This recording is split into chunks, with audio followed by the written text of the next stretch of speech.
Hello, my name is Michael Moran.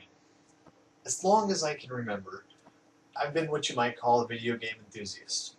As a small child, I can remember playing on my cousin's Atari 2600, desperately wanting a Super Nintendo, extremely excited when I got the Sega Genesis for Christmas one year, purchasing my Sony PlayStation with money I'd earned from mowing lawns. Basically, as long as I can remember, I have enjoyed and played video games. However, it hasn't been until recently that I've been kind of interested in that history of the video game console. And so that is what my speech today is going to be on, the 8 console generations. A video game console history really begins in 1967 with the very first video game console. Built in a lab by Ralph Baer, the invention was called the brown box. A vacuum tube driven device, the brown box allowed two people to use joysticks to control white dots on a screen. A light gun peripheral was also developed, and the team created 12 games for the box. In 1971, the brown box technology was licensed to Magnavox. The production of the very first commercial video game console, the Magnavox Odyssey, began in 1972. That same year, Nolan Bushnell would found Atari, which would have a hit in its arcade game, Pong. In 1975, Atari, through a partnership with Sears, released a home version of Pong. Many variations of the Pong console would be released by a variety of consoles, and lack of innovation would mark the end of that very first generation. In 1976, the second console generation began. This generation was marked by the innovation of interchangeable ROM cartridges. Whereas previous game consoles had been hard programmed with varied iterations of Pong or other games, the innovations of ROM cartridges allowed new game programs to be fed into the system. The first such system was released by the Fairchild Camera and Instrument Corporation.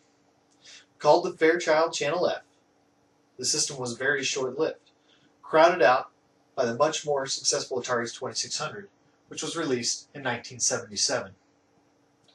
During the second generation, many more video game consoles were released by a myriad of companies, including RCA, Midway, Philips, Nintendo, Bandai, and many others.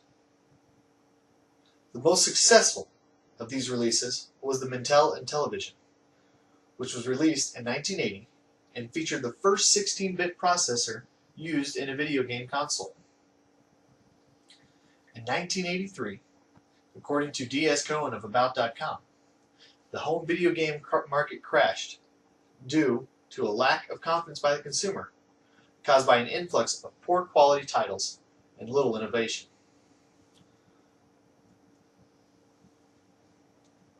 The same year the market crashed, Nintendo released their Famicom system in Japan, the console that would be known as the Nintendo Entertainment System in the United States.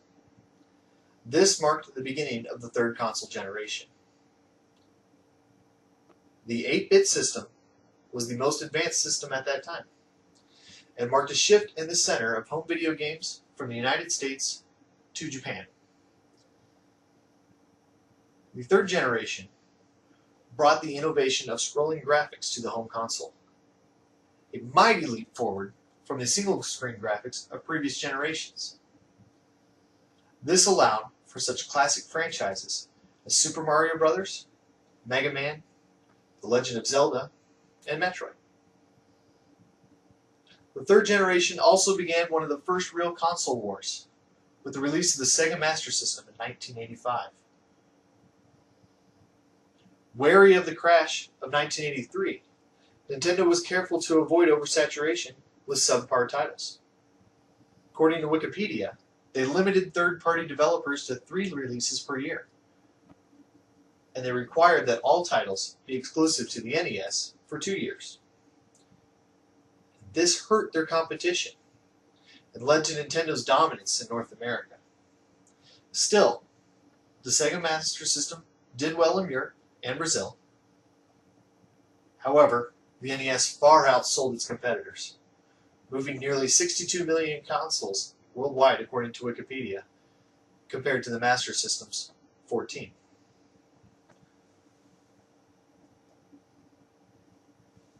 The fourth generation of video games was also known as the 16-bit generation. These consoles were generally powered by more powerful 16-bit processors and were able to produce more detailed graphics with more colors on screen. However, things in the fourth generation didn't really get It began when NEC introduced its 16-bit powered TurboGrafx 16 in 1987. However, things didn't really get kicked off until Sega released their 16-bit console, the Mega Drive. Known as the Sega Genesis in the United States, the system was essentially a home version of the Sega's System 16 arcade platform. To emphasize this, according to IGN.com, a nearly perfect port of the arcade game Altered Beast was packed in with the system. With the release of Nintendo's next console, the Super Famicom, or Super NES, in 1990, the console war heated up. Sega fired at Nintendo, releasing their hit Sonic the Hedgehog, and their ad campaign, Genesis does what Nintendo don't. The two duked it out for years for console supremacy, with each offering many exclusive games. Still, despite the increased power and competition, games did not evolve much in the fourth generation. Largely, games were bigger, prettier versions of the previous generation's offerings, with the notable exception of the introduction of the fighting game genre, with such historic titles as Mortal Kombat and Street Fighter II. Video games' next gigantic leap forward would be in the fifth generation.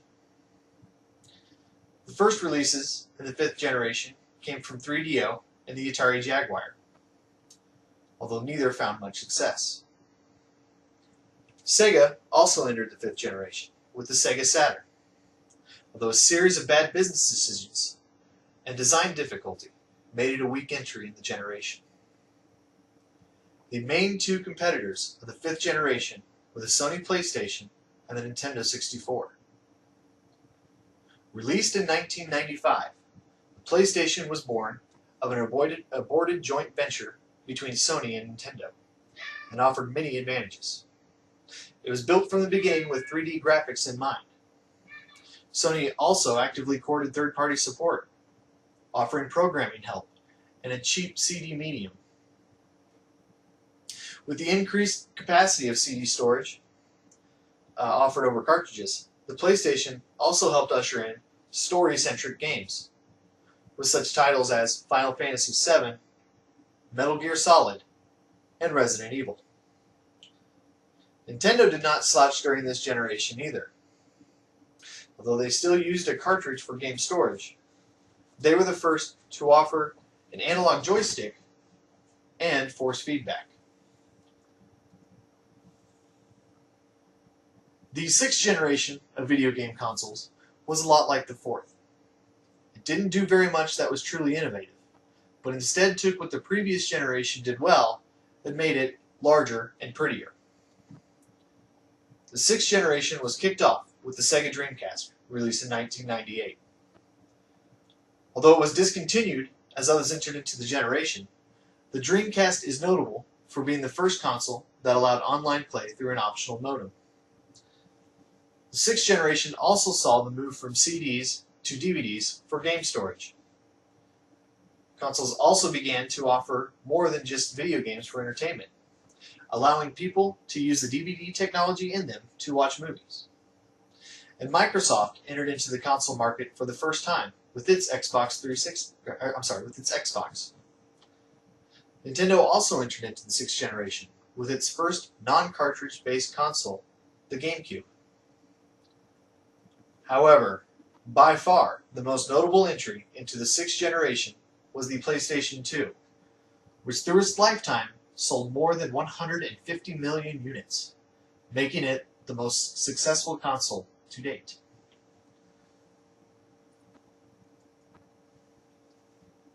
The 7th generation of video game consoles began with the release of the Microsoft Xbox 360 in 2005, followed by the Sony PlayStation 3 and Nintendo Wii in 2006.